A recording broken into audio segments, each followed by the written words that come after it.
Hello दोस्तों, कहानी की इस नई सीरीज में आप सभी का स्वागत है। आज की इस कहानी का नाम है बुद्धिमान किसान। तो चलिए कहानी को शुरू करते हैं। एक गांव में गोपाल नाम का एक किसान रहता था।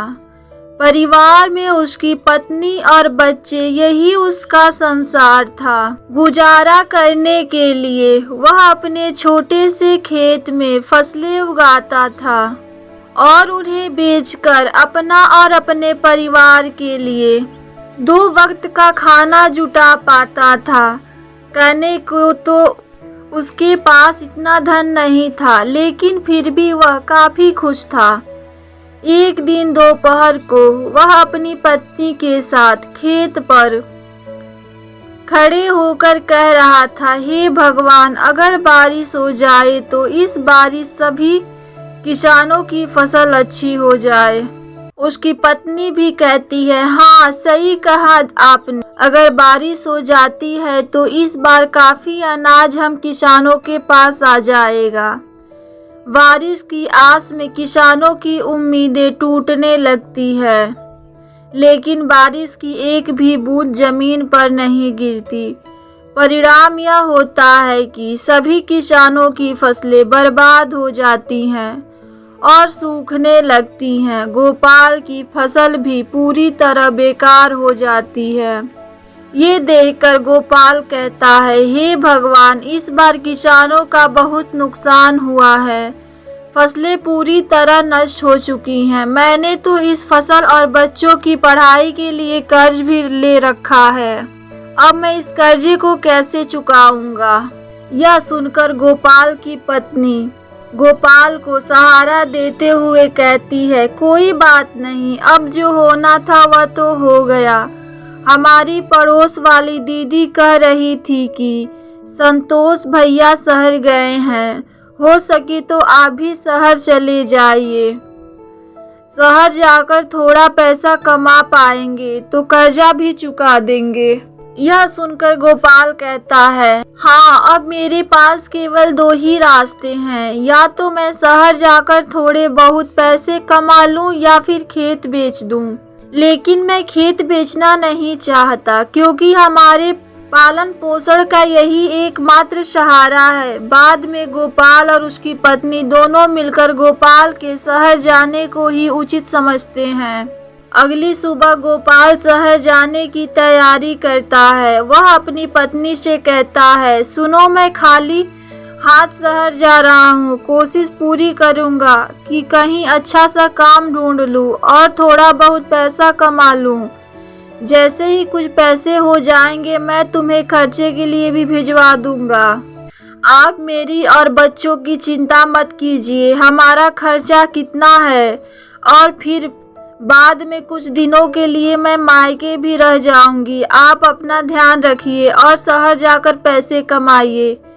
गोपाल के जाते वक्त गोपाल की पत्नी उसे कुछ पैसे देती है। देखकर गोपाल कहता है, यह पैसे कहाँ से आए? गोपाल की पत्नी कहती है, मैंने थोड़ा थोड़ा करके यह पैसे जमा किए थे अपने बुरे वक्त के लिए। अब शायद इनका सही वक्त आ चुका है। यह लीजिए, रखिए। गोपाल थैला उठाता है, इसी में उन पैसों को रख लेता है और शहर के लिए रवाना हो जाता है।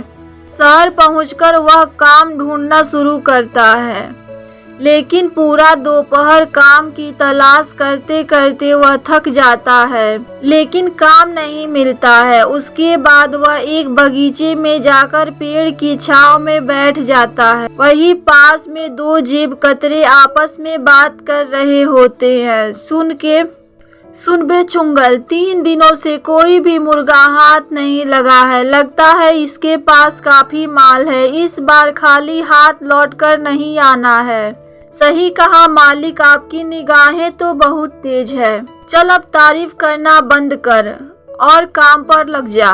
मैं इसे बातों में उलझा लूंगा और तू इसका थैला लेकर भाग जाना। मालिक, वह सब तो ठीक है, लेकिन 1 9 11 नहीं, 9 2 11 होता है। बकवास बंद कर और काम पर लग जा। उनमें से एक जेब कतरा गोपाल के पास जाकर उससे बात करने लगता है।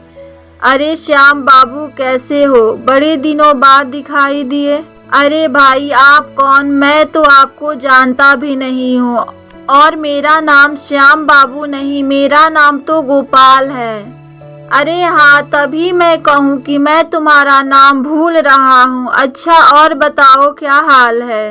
अरे क्या बताऊं भैया, गांव से शहर आया हूँ काम की तलाश में, लेकिन काम नहीं मिल रहा। अगर आप मुझे जानते हो तो मेरे लिए कोई काम दिला दो। इन दोनों की बातचीत हो ही रही थी, तभी चुंगल गोपाल का थैला लेकर 9-2-11 हो जाता है। पहला जेब कतरा कहता है, अरे भाई, लगता है पहचानने में गलती हो गई, चलो मैं चलता हूँ। अजीब लोग हैं शहर के, पहले खुद ही जान पहचान का दिखावा करते हैं और बाद में खुद ही अनदेखा करके चले जाते हैं। इतने में गोपाल की नज़र अपने थैले की ओर पड़ती है, लेकिन वहां पर थैला न देखकर वह काफी निराश हो जाता है और कहने लगता है, शहर के लोग तो बड़ा ही निर्दयी हैं, गरीब के थैलों को भी नहीं छोड़ते। वह भगवान से प्रार्थना करता है कि वही उसकी मदद करे। इतने में गोपाल के पीछे से एक दर्द भरी आवाज आती है, बचाओ बचाओ। गोपाल उस आवाज को सुनते हुए पीछे मुड़ता है और देखता है कि वहां एक घायल व्यक्ति जमीन पर नीचे पड़ा हुआ है। उसके आसपास से लोग गुजर रहे हैं, लेकिन कोई भी उसे सहारा नहीं दे रहा। गोपाल तुरंत जाकर उस व्यक्ति को बैठाता है और उसकी घायल स्थिति को देखकर तुरंत हॉस्पिटल ले जाने का इंतजाम करता है। हॉस्पिटल ले जाकर वह डॉक्टर से बताता है, डॉक्टर साहब, इन्हें देख लीजिए, यह बहुत घायल हैं और दर्द के मारे कराह रहे हैं। डॉक्टर उस व्यक्ति की हालत देखता है और कहता है, तुरंत इलाज शुरू करना होगा, इसके लिए तुम्हें कुछ पैसे काउंटर पर जमा करने होंगे। यह सुनकर गोपाल आश्चर्य में पड़ जाता है और डॉक्टर से कहता है, डॉक्टर साहब, आज ही सुबह मैं शहर आया हूँ काम की तलाश में, लेकिन काम तो मिली नहीं, ऊपर से मेरा थैला भी किसी ने चुरा लिया। मेरे पास अब कोई पैसा नहीं है, मैं खुद भूखा भूखा काम की तलाश में इधर उधर घूम रहा हूँ, लेकिन तभी मुझे ये जमीन पर घायल पड़े मिले और मैं इन्हें हॉस्पिटल लेकर आ गया। डॉक्टर उस व्यक्ति का तुरंत इलाज शुरू कर देते हैं और कुछ समय बाद बाहर निकलते हैं। तभी गोपाल अपनी जेब से एक पर्स निकालता है जो उसे घायल व्यक्ति को हॉस्पिटल लाते हुए उसकी जेब से गिरते हुए मिल गया था। वह उसे डॉक्टर को दिखाते हुए कहता है, यह लीजिए डॉक्टर साहब, यह उन्हीं का पर्स है, मैंने तो इसे खोला भी नहीं है, देख लीजिए, शायद इनमें कुछ पैसे हों। डॉक्टर उस पर्स को चेक करता है तो उसमें बहुत सारे आईडी कार्ड और क्रेडिट कार्ड होते हैं। जब डॉक्टर उनकी आईडी कार्ड को चेक करता है तो उसे पता चलता है कि यह तो शहर के सबसे अमीर आदमी हैं। तो तुरंत गोपाल से कहता है, अच्छा हुआ जो तुम इन्हें हॉस्पिटल लेकर आ गए, तुम जानते हो यह शहर के सबसे अमीर आदमी हैं। मुझे नहीं पता, मैंने तो अपना फर्ज निभाया है। डॉक्टर गोपाल को शाबाशी देता है और कहता है, कल सुबह इन्हें होश आ जाएगा, तुम कल सुबह आकर इनसे मिल सकते हो, और वापस इलाज वाले कमरे में चला जाता है। गोपाल रात भर उस गार्डन में ही सोता है और सुबह होते ही वह हॉस्पिटल वापस आ जाता है। गोपाल डॉक्टर से पूछता है, डॉक्टर साहब, अब उनकी तबीयत कैसी है? डॉक्टर कहता है, अब बिल्कुल ठीक है, तुम उनसे मिल सकते हो। डॉक्टर उस व्यक्ति से गोपाल का परिचय कराते हुए कहता है, यह गोपाल जी हैं जिन्होंने ही आपकी जान बचाई है, घायल स्थिति में यही आपको हॉस्पिटल लेकर आए थे। यह सुनकर गिरधर जी, घायल व्यक्ति, कहते हैं, धन्यवाद मेरी जान बचाने के लिए। तुम हो कौन और क्या करते हो? तभी गोपाल कहता है, मैं गांव से शहर आया हूँ एक अच्छे काम की तलाश में, लेकिन अभी तक मुझे कोई काम नहीं मिला है। मेरे ऊपर कर्जा है। मैं उस कर्ज से मुक्त होने के लिए शहर पैसे कमाने आया हूँ। गिरधर जी यह सोचकर हैरान हो जाते हैं कि यह व्यक्ति इतनी परेशानी में होते हुए भी मुझे हॉस्पिटल लेकर आया। वह कहते हैं, मुझे यह जानकर बहुत अच्छा लगा कि इस समय में भी तुम जैसा अच्छा और ईमानदार इंसान है। एक काम करना, कल मेरी छुट्टी है तो तुम कल सुबह ठीक उसी समय आना मेरे पास, तुम्हारे लिए काफ़ी अच्छा काम है।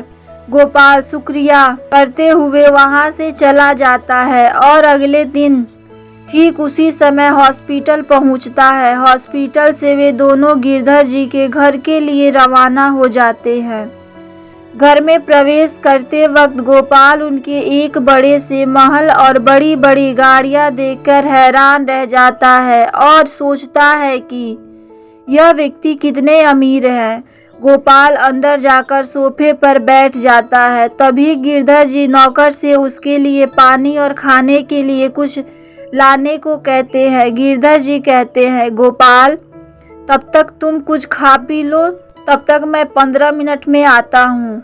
गोपाल खा पीकर थोड़ा आराम करता है। तभी गिरधर जी आते हैं और कहते हैं, गोपाल शहर के बाहर मेरी एक बड़ी फैक्ट्री है जिसमें खेती से जुड़े उत्पादन बनाए जाते हैं। खाने पीने का कोई झंझट नहीं है। वहाँ पर तुम्हें खाने पीने को सब कुछ मिलेगा, रहने को घर मिलेगा। अगर तुम सहमत हो तो तुम इस काम को कर सकते हो। गोपाल कहता है, हाँ तो मेरे लिए बहुत ही अच्छी बात है। वैसे भी मैं एक किसान हूँ, खेती बाड़ी के बारे में मुझे बहुत अच्छे से पता है। मैं इस काम को अच्छे से कर पाऊंगा। गिरधर जी कहते हैं, तुम चाहो तो अपने परिवार को भी यहाँ लाकर रख सकते हो। गिरधर जी गोपाल को कुछ पैसे देते हैं जिससे वह अपने कर्ज को चुका पाए। फिर गोपाल गांव जाता है और अपनी कर्जे को पूरी तरह चुका देता है और अपने परिवार के साथ शहर लौट आता है और अपने परिवार के साथ शहर में खुशी खुशी रहने लगता है। अगर आपको ये कहानी पसंद आए तो वीडियो को लाइक और चैनल को सब्सक्राइब जरूर करिएगा।